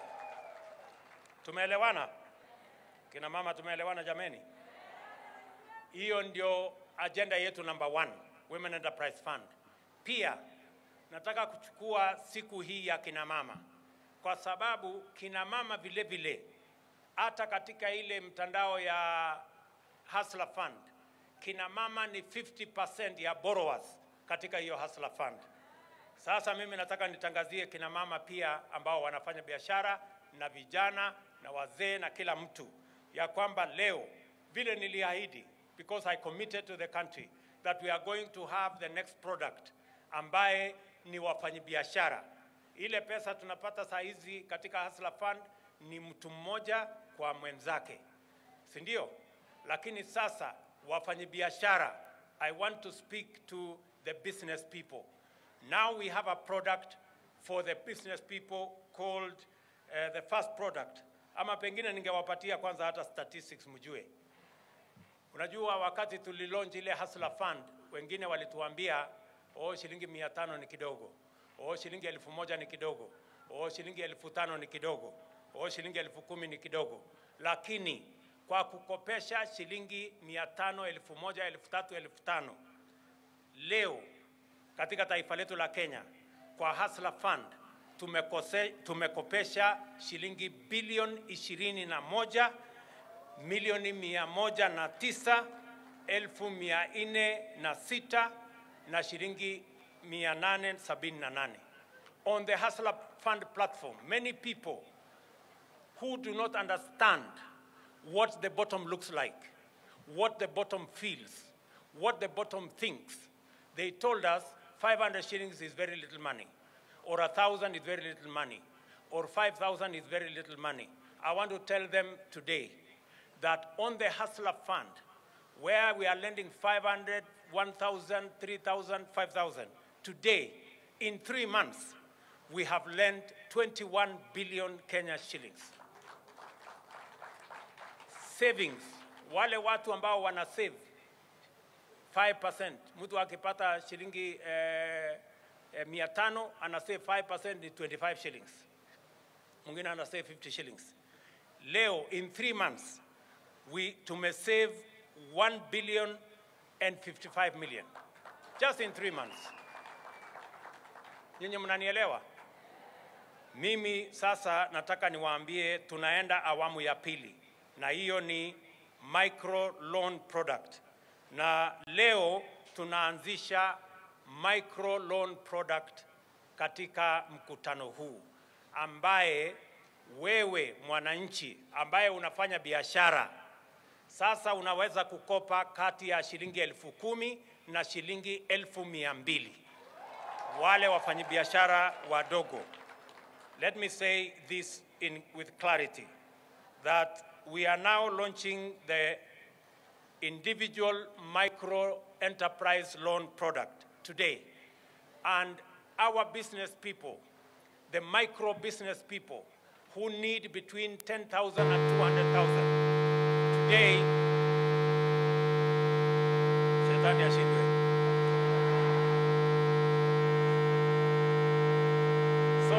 Today we are launching this product, individual micro enterprise loan product. Wewe ambaye uko na registration ya biashara kutoka kwa Business Registration Bureau, wewe utajiandikisha useme kampuni yangu, hata kama ni wewe ndio proprietor peke yako, kampuni yangu inaitwa kitu fulani. Alafu utaambiwa submit kampuni yako registration.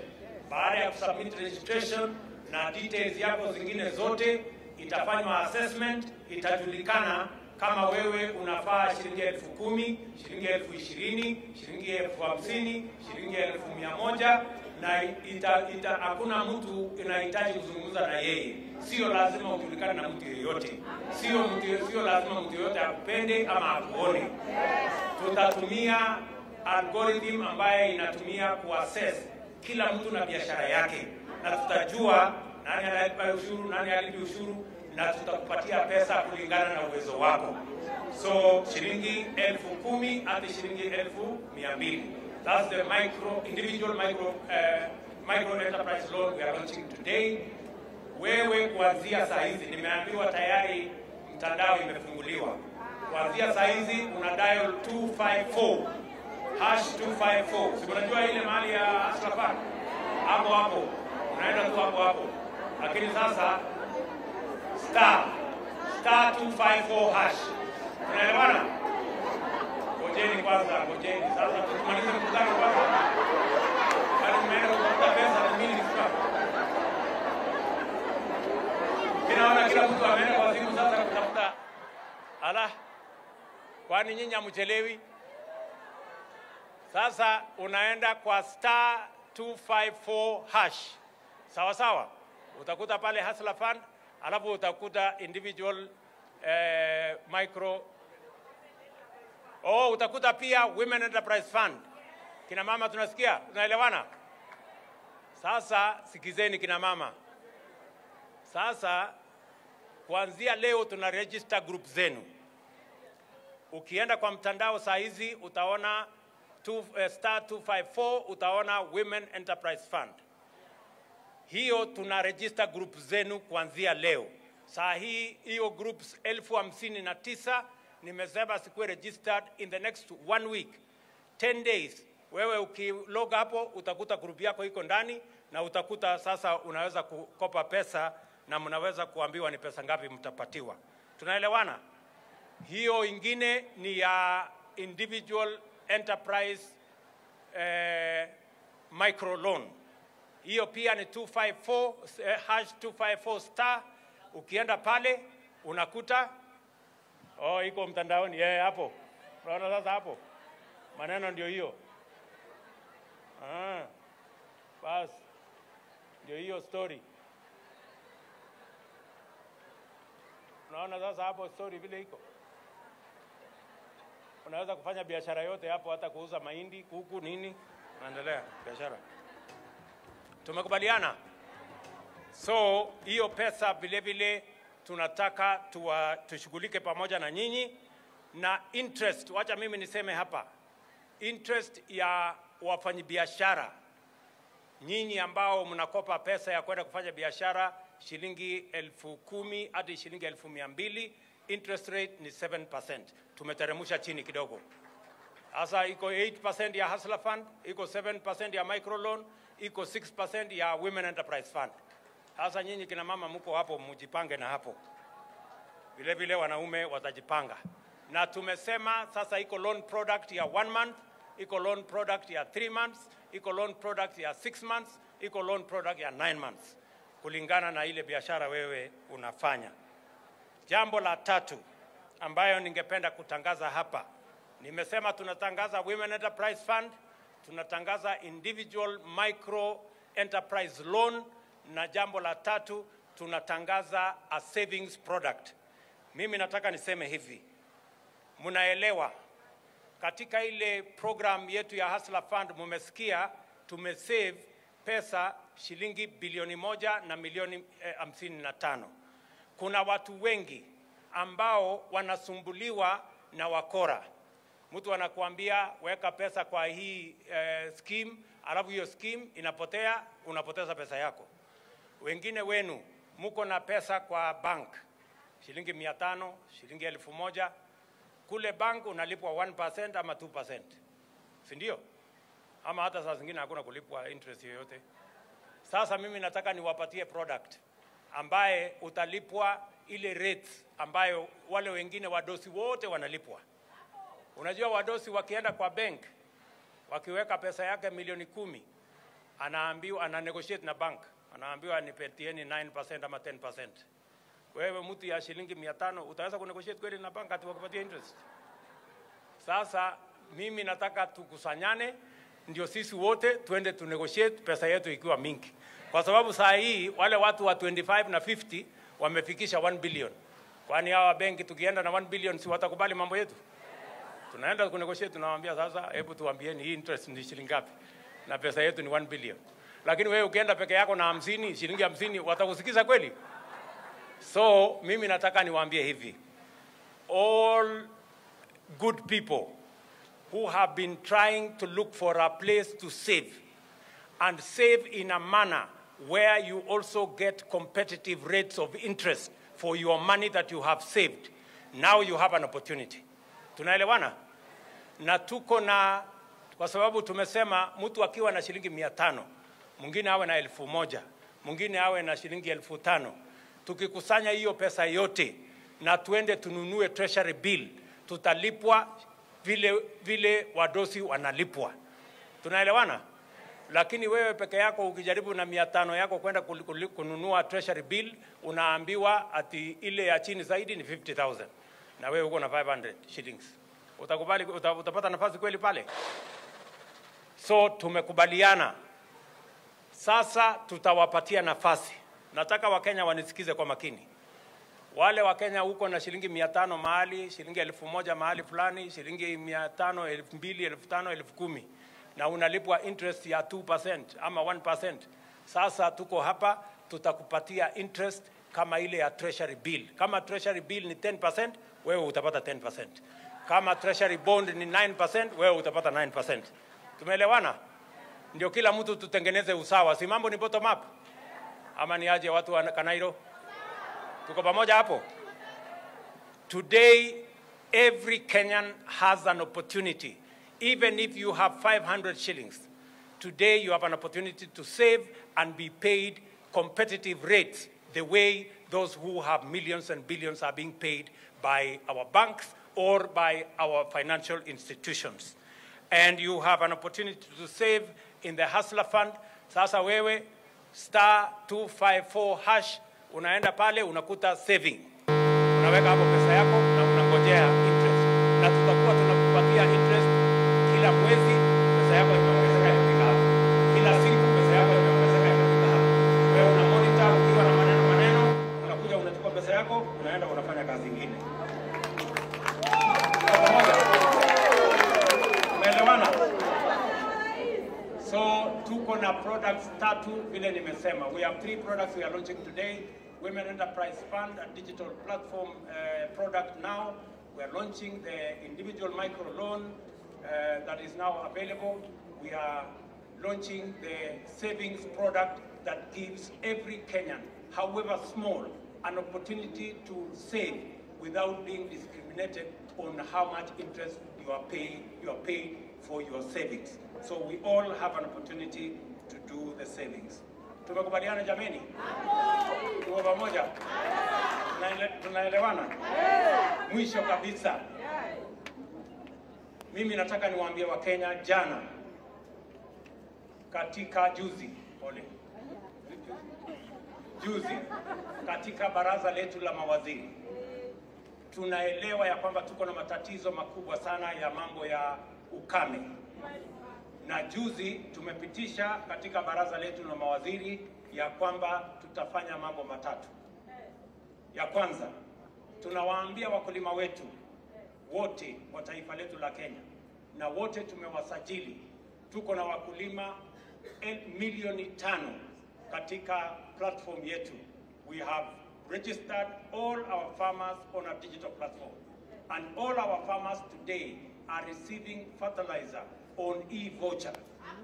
Tumeweka mbolea milioni 6 ya kusaidia wakulima wetu watuzalishie chakula. Hiyo ndio hatua yetu ya kwanza. Hatua ya pili, tunawaambia wakulima wote ambao bado wako na chakula katika stores zao, tuliwapatia muda ya kuuza hiyo chakula. Sasa hiyo muda imeisha. Tumeamua katika baraza la mawaziri juzi ya kwamba sasa tumeweka mpango ya kuagiza chakula kutoka nje.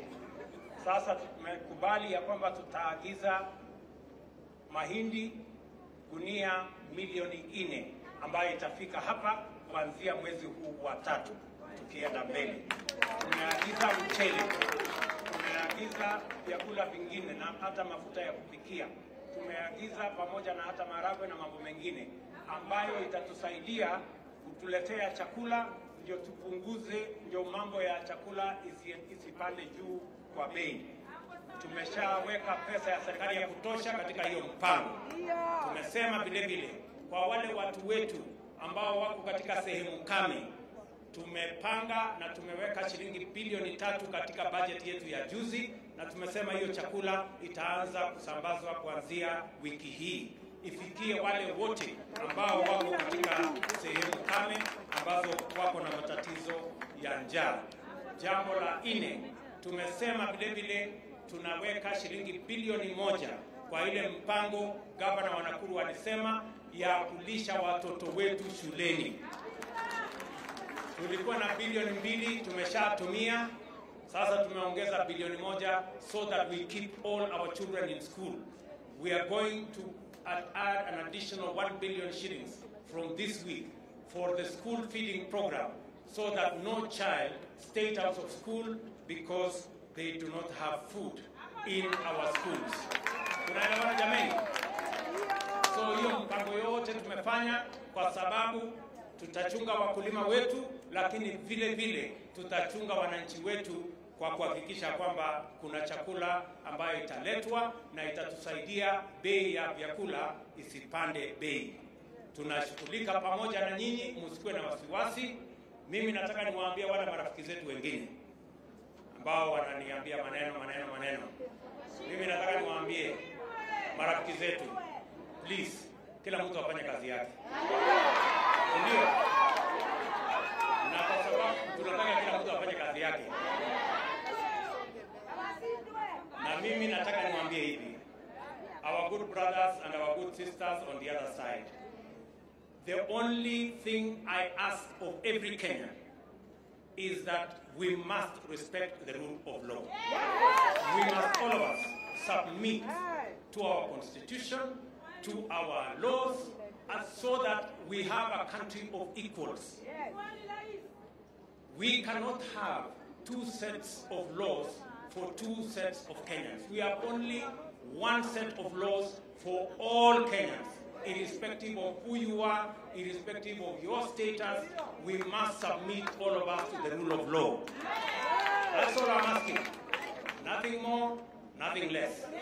Whatever you do, so long as it is within the purview of the rule of law, it is provided for in our constitution, it is provided for in our laws, we have no problem. Please go ahead and do whatever you want to do.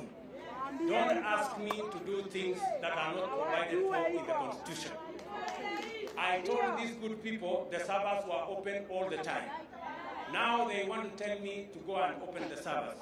I am asking them, my good friends, where in the law, where in the constitution does it say that it is the responsibility or business of the president to go and open servers?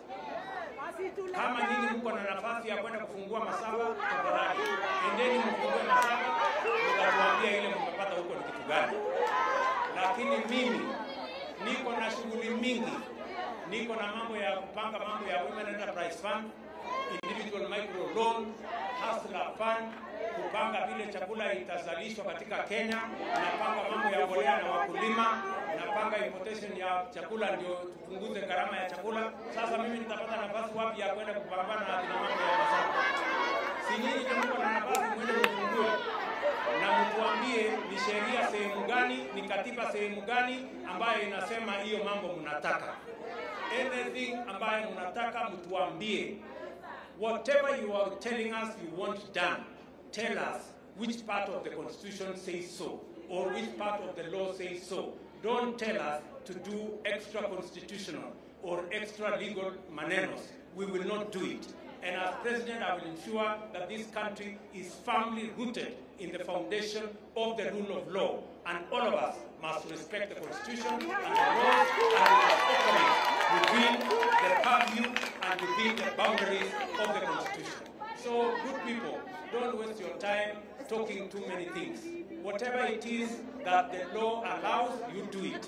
Whatever it is that the Constitution allows, you do it. But don't tell us to do things because you are used to using extrajudicial and extra constitutional and extra legal means to achieve your selfish ends. I want to tell you, in Kenya, that is not going to be possible going forward. We are all going to submit to the rule of law, and there will be no sets of rules, no sets of laws for you and the rest of Kenyans. We are going to only have one set of laws. Tunaelewana bwana? So, wale majamaa wajue. Unajua wamezoea kila wakati, wanaenda kupiga kona, wanaleta makelele, ati sasa tutafute njia ya mkato. Njia ambayo hakuna katiba, njia ambayo haiko kwa sheria, ati tushughulikie mambo yao. Hiyo maneno siwezi. Tuko pamoja.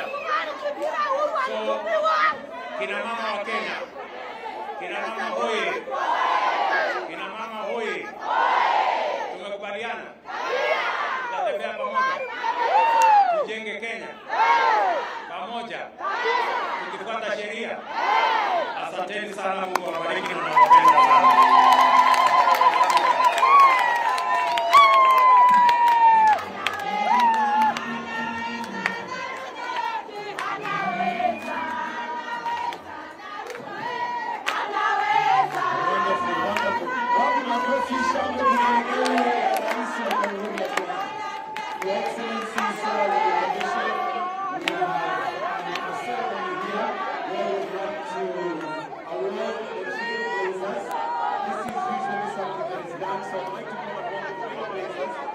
To come and receive their awards, and we have categories which they are going to receive their awards. Your Excellency, with your permission, I'll request that we do this very quickly as we finish. So the first Trailblazer Award for 2023 is the Bunge Award, and that is going to be given to none other than nominated Senator Honorable Gloria Oroba. Your Excellency, sir, if I may request with your permission to just come and confer these awards of recognition.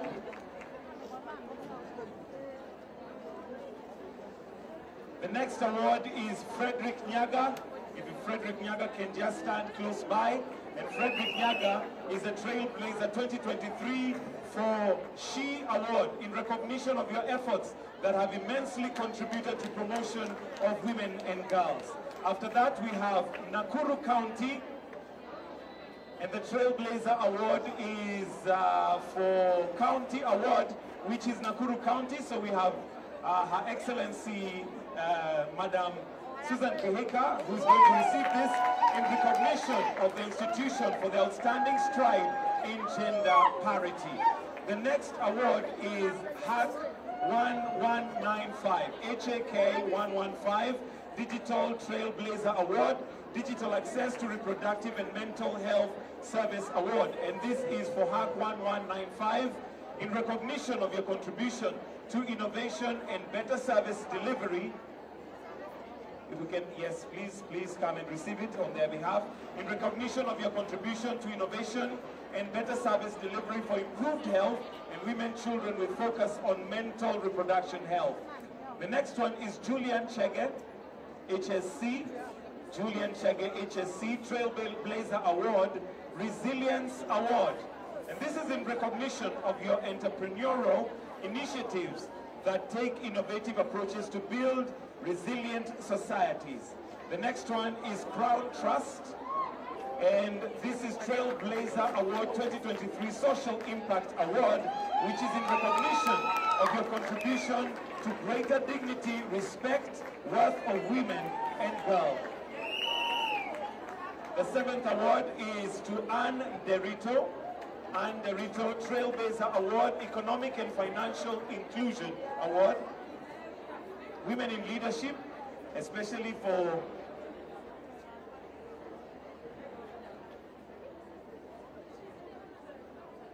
yes, in recognition of your contribution to gender participation and greater support for women in leadership and decision making. The next award is We Have UON. We Have UON Trailblazer Award, Economic and Financial Inclusion of Women. And that is in recognition of your efforts toward economic financial inclusion of women and girls through innovative technology. The next award is Dr. and this is Trailblazer Award 2023 Women's Peace and Security Award in recognition of your efforts in contributing to women's peace and security. At this point, I'm going to call on PS to come and now yes, with a group picture with all the awardees, all of you that have received an award, just to come and take a picture as I call Madam PS to now also confer the other gifts that are the other awards that are going to be given. So,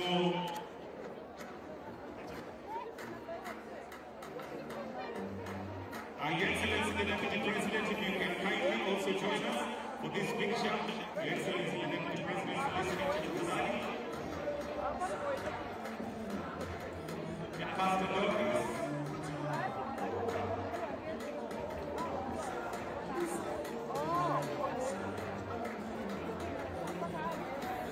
And now we have the ideas to come.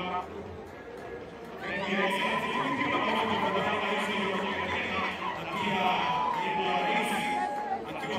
next award is for His Excellency the President himself. Why don't we celebrate His Excellency? And this is for your commitment and leadership in ensuring gender parity is prioritized. I have your picture of the family.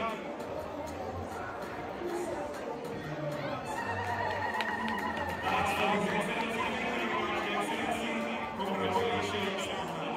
Your Excellency, congratulations. You now take this in. The next I'm going to confer is for CS Aisha Juma, who is here for her story, which is not inspiration, one that proves hard work is determination. Indeed, all women count. Makofi, yeah.